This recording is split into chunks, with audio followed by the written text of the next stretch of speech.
Study IQ IAS, अब तैयारी हुई अफोर्डेबल। दोस्तों, मिडवेल और रेनेसेंस पीरियड में यूरोप में हाउस ऑफ हैब्सबर्ग नाम की एक फेमस रॉयल डायनेस्टी हुआ करती थी, जो इतनी पावरफुल थी कि उन्हें यूरोप की मोस्ट इंपॉर्टेंट डायनेस्टीज में से एक माना जाता है।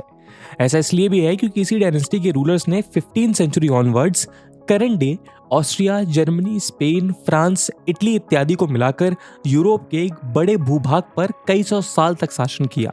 लेकिन लगभग 17th सेंचुरी से ही इस डायनेस्टी के ऑफस्प्रिंग्स में डिस्टिंक्टिव प्रोट्रूडिंग लिप्स और कुछ दूसरे फिजिकल और मेंटल डिफॉर्मिटीज दिखाई देने लगी। साथ ही इस डायनेस्टी में इन्फेंट मोर्टेलिटी रेट्स और दूसरे हेल्थ इश्यूज भी तेजी से बढ़ने लगे थे। यहाँ तक कि 18th सेंचुरी आते आते इस पावरफुल डायनेस्टी की मेल लाइन ही एक्सटेंट हो गई थी। लेकिन ऐसा क्यों? दरअसल जिस कारण से हाउस ऑफ हैब्सबर्ग का विनाश हुआ, कुछ वैसा ही हमें भारत के दक्षिण राज्यों में देखने को मिल सकता है, जिसको देखते हुए सोशल साइंटिस्ट से लेकर मेडिकल एक्सपर्ट्स भी चिंतित हैं। असल में recently release national family health survey 5 का डेटा ये शो करता है कि जहां पूरे भारत में कंसंग्यूनियस या फैमिली के अंदर ही कजन्स या दूसरे डायरेक्ट ब्लड रिलेटिव से मैरिज का प्रेवलेंस लगभग 11% है, तो वहीं साउथ के 4 बड़े स्टेट्स में ये इस आंकड़े से 2.5 गुना है। यही कारण है कि कंसंग्यूनियस मैरिजेस के मामले में तमिलनाडु में ये देश में सबसे ज्यादा 28%, कर्नाटका में 27%, आंध्र प्रदेश में 26%, पुडुचेरी में 19% और तेलंगाना में 18% है। ऐसे में केरला अकेला साउथ इंडियन स्टेट है जहां कंसंग्यूनियस मैरिजेस नेशनल एवरेज से कहीं नीचे केवल 4.4% है। यही कारण है कि सोशल साइंटिस्ट इस बात को लेकर चिंतित हैं, क्योंकि हाउस ऑफ हैब्सबर्ग के डिक्लाइन के पीछे भी सबसे बड़ा कारण उसका प्रेवलेंट इनब्रीडिंग प्रैक्टिसेस थी। ऐसे में प्रश्न ये उठता है कि आखिर साउथ इंडिया में ऐसा ट्रेंड देखने को क्यों मिल रहा है, और क्या वाकई साउथ इंडियन पॉपुलेशन पर भी एक बड़ा खतरा मंडरा रहा है? आइए आज के इस वीडियो में हम इसी विषय पर चर्चा करते हैं और समझने की कोशिश करते हैं कि why South Indians are marrying their cousins. इस वीडियो की इंपॉर्टेंस यूपीएससी प्रीलिम्स और जीएस मेंस के पेपर 1 के सोसाइटी सेक्शन के लिहाज से इंपॉर्टेंट है। तो चलिए शुरू करते हैं आज का डिस्कशन। दोस्तों, अगर हम कंसंग्यूनियस वर्ल्ड के रूट की बात करें तो ये 2 लैटिन वर्ड्स कॉन यानी शेयर्ड और सैंग्यूस यानी ब्लड से मिलकर बना है।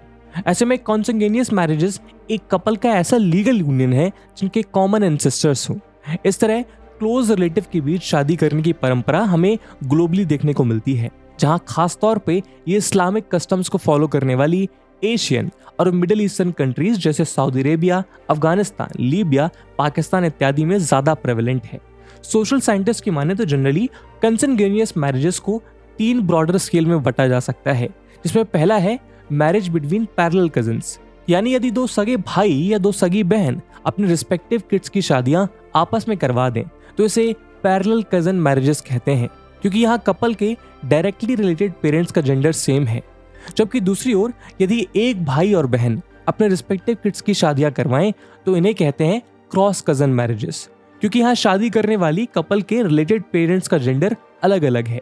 इस तरह तीसरे टाइप ऑफ कंसंग्यूनियस मैरिजेस में एक मैटरनल या कजन अंकल या मामा की अपनी नीस से मैरिज करवा दी जाती है।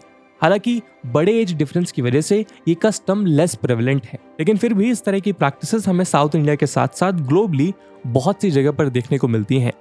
सोशल थिंकर्स का मानना है कि कंसंग्यूनियस मैरिजेस करवाने के पीछे जनरली अपने लीनिएज और सोशल बॉन्ड को और स्ट्रॉन्ग करने की वजह मानी जाती है। ऐसा हमें हाउस ऑफ हैब्सबर्ग में भी देखने को मिलता था, जहां उस रॉयल डायनेस्टी में कंसंग्यूनियस मैरिजेस को अपनी सोशल पोजीशन, वेल्थ और फैमिली बॉन्ड को मजबूत करने के इरादे से किया गया था। मिडिल ईस्ट से शुरू हुए मुस्लिम ट्रेडिशंस में भी कंसंग्यूनियस मैरिजेस की शुरुआत अपने कबीलों और क्लैन को मजबूत रखने, प्रोटेक्शन प्रोवाइड करने और अपने रिसोर्सेज को फैमिली के अंदर ही कंसंट्रेट रखने के नजरिए से की गई थी। अब ऐसे में आपके मन में ये सवाल उठ रहा होगा कि क्या साउथ इंडिया में कंसंग्यूनियस मैरिजेस का हायर प्रपोर्शन भी इन इस्लामिक कस्टम्स की वजह से है? तो हम आपको बता दें कि ऐसा नहीं है, क्योंकि सदर्न स्टेट्स में ये कस्टम्स हिंदूज और न्यूली कन्वर्टेड बुद्धिस्ट में ही ज्यादा प्रेवलेंट है। बल्कि नेशनल फैमिली हेल्थ सर्वे 5 के डेटा के अनुसार ऑल ओवर इंडिया रीजन के बेसिस पर मुस्लिम्स में कंसंग्यूनियस मैरिजेस का ये ट्रेंड हाई तो है, मगर फिर भी 16% प्रेवलेंस रेट के साथ ये नेशनल एवरेज के 11% के आंकड़े से बहुत ज्यादा नहीं है। ऐसे में प्रश्न ये उठता है कि आखिर सदर्न स्टेट्स में कजन मैरिजेस का कस्टम इतना प्रेवलेंट क्यों है। दोस्तों नोटेड सोशियोलॉजिस्ट आर इंदिरा बताती हैं कि साउथ इंडिया में कंसेंजेनियस मैरिजेस के प्रेवलेंस के पीछे बेसिकली 3 बड़े फैक्टर्स हैं, कास्ट, क्लास और इनहेरिटेंस, जिसकी वजह से साउथ इंडियन हिंदूज में फैमिली के अंदर ही मैरिजेस करना एक एक्सेप्टेबल नॉर्म बन जाता है, क्योंकि इससे उनकी सिमिलर कास्ट रिलेशंस की वजह से वेरीफाइबल सिमिलर सोशल और फाइनेंशियल क्लास और फैमिली इनहेरिटेंस को फैमिली के अंदर रखने के तीनों ऑब्जेक्टिव्स पूरे हो जाते हैं। जहां आर इंदिरा बताती हैं कि अपनी लीनिएज की प्योरिटी को इंश्योर रखने, इंटरकास्ट मैरिजेस से होने वाले सो कॉल्ड पॉल्यूशन को रोकने और अपने रिसोर्सेज और फैमिली वेल्थ को प्रोटेक्ट करने के लिए साउथ इंडिया के द्रविडियन कल्चर में ये प्रैक्टिस आज से नहीं बल्कि कई सौ साल से चली आ रही है। हिस्टोरियन एमजी शशिभूषण और इलाम कुलम कुंजन पिलाई की माने तो इसके पीछे एक बड़ा कारण एंशिएंट और मिडवल एजेस के दौरान सदर्न इंडिया में बनते बिगड़ते स्मॉलर रूलिंग किंगडम्स और यहाँ मिलने वाला डाइवर्स लैंग्वेज बैकग्राउंड है, जिसकी वजह से किसी दूसरे स्टेट या कम्युनिटी ग्रुप में मैरिज अलायंस को फॉर्म करने के बजाय विद इन फैमिली मैरिजेस किए जाने की प्रैक्टिस शुरू हुई। यही नहीं, ऐसा माना जाता है कि अक्सर रिवर जैसे फिजिकल बैरियर्स को क्रॉस करने के झंझटों को अवॉइड करने या फैमिली फार्मिंग लैंड्स की दूरी को ध्यान में रखकर भी मैरिज अलायंसेस को अपने रेसिडेंस के अराउंड ही एक लिमिटेड स्फीयर में कंसंट्रेट रखने की कोशिश की जाती थी, जो धीरे धीरे समय के साथ एक सोशल कस्टम बन गई। साथ ही एक्सपर्ट्स मानते हैं कि चूंकि लंबे समय से पोजेशन ऑफ लैंड और गोल्ड को ही इंडियन सोसाइटी में symbol of power of wealth के रूप में देखा जाता है, जहां सोसाइटीज ये चाहती हैं कि उनकी फैमिली वेल्थ किसी बाहर वाले के बीच डिस्ट्रीब्यूट होने के बजाय फैमिली के अंदर ही रहे। साथ ही फैमिली के बीच डाउरी के लेसर प्रेवलेंस को भी कंसेंजेनियस मैरिजेस को दी जाने वाली प्रायोरिटी के कारणों के रूप में देखा जाता है। और इन्हीं रिसोर्सेज और कास्ट की वजह से मिले फैमिली नेम को इंटैक्ट रखने के लिए सदर्न सोसाइटीज में कंसेंजेनियस मैरिजेस केवल एक्सेप्टेबल नहीं बल्कि प्रेफरेबल चॉइस है। लेकिन अगर इस लॉजिक से देखा जाए तो लैंड, गोल्ड या फैमिली वेल्थ को फैमिली के अंदर ही कंसोलिडेट रखने की परंपरा तो नॉर्थ में भी होनी चाहिए।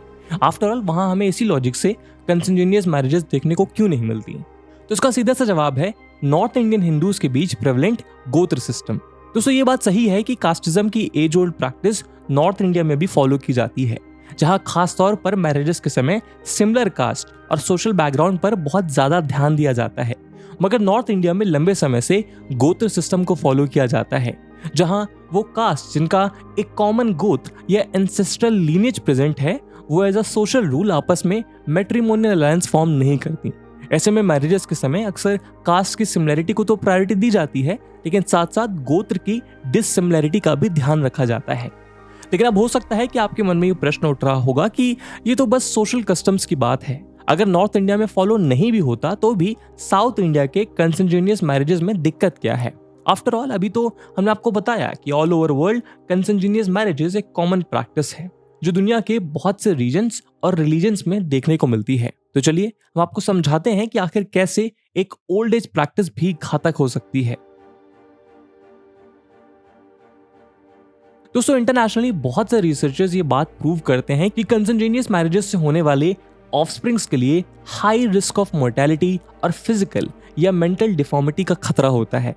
उदाहरण के लिए 2013 में यूनाइटेड किंगडम में हुई एक स्टडी में यह बात सामने आई कि ब्लड रिलेटिव्स या कंसेंजेनियस मैरिजेस से पैदा हुए 11,000 बच्चों पर किए गए टेस्ट में 386 बच्चे यानी ऑलमोस्ट 3% बच्चों में कॉन्जेनाइटल एनोमलीज देखने को मिली, जबकि in general population sample size में नॉन ब्लड रिलेशन यूनियन में इस तरह की जेनेटिक एनोमलीज के पाए जाने का खतरा इसका लगभग आधा यानी 1.6% है।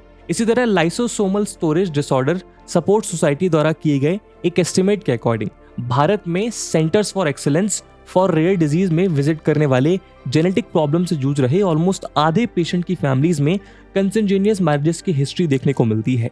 यही नहीं, स्पेसिफिकली साउथ इंडिया में कंसेंजुनिटी और उसके सोशियो डेमोग्राफिक कोरिलेशंस पर की गई अलग अलग स्टडीज ये बताती हैं कि साउथ इंडिया के जिन डिस्ट्रिक्ट्स या फैमिलीज में कंसेंजुनिटी प्रेवलेंट है वहाँ थैलेसेमिया, क्रोमोसोमल एबनॉर्मलिटीज और सिकल सेल एनीमिया जैसी जेनेटिक डिसऑर्डर देखने को मिलते हैं।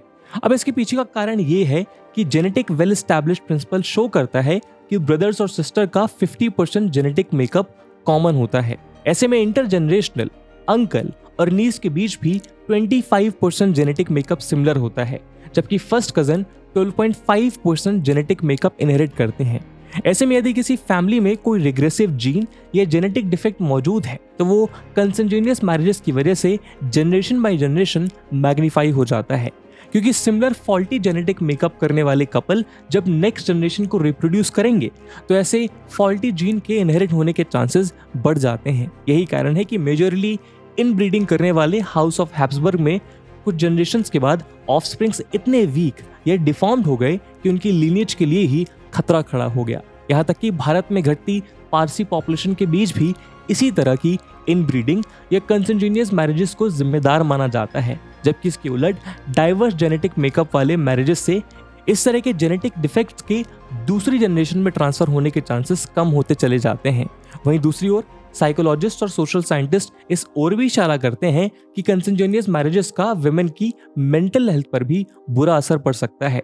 उदाहरण के लिए बेंगलुरु के मैलियज हॉस्पिटल की कंसल्टेंट साइकियाट्रिस्ट डॉक्टर पूजा राय बताती हैं कि कंसेंजुनियस मैरिजेस में विमेन के लिए एकदम से बदलते रिश्तों के बीच कॉम्प्लेक्स रिलेशनशिप्स और रिस्पॉन्सिबिलिटीज को समझना मुश्किल हो जाता है। जैसे कजन या चाची का एकदम से आपके हस्बैंड या मदर इन लॉ बन जाने से एक लड़की के लिए इस एकदम से बदले नए सोशल सेटअप में एडजस्ट होना और भी कठिन हो जाता है। खासतौर पर जो वुमेन कम एज में इस तरह के मैरिज अलायंस फॉर्म करती हैं उन पर भारी साइकोलॉजिकल इम्पैक्ट देखने को मिलता है। यही नहीं, अगर ऐसे मैट्रिमोनियल अलायंस में सोशल कस्टम्स को फॉलो करने के लिए अंकल से मैरिज कर दी जाए तो उसका ब्राइड के मेंटल हेल्थ पर तो बुरा असर पड़ता ही है। सोशल कस्टम्स को फॉलो करने के लिए उसे अक्सर एक ऐसा लाइफ पार्टनर मिल जाता है जिससे उसका जनरेशन गैप हो।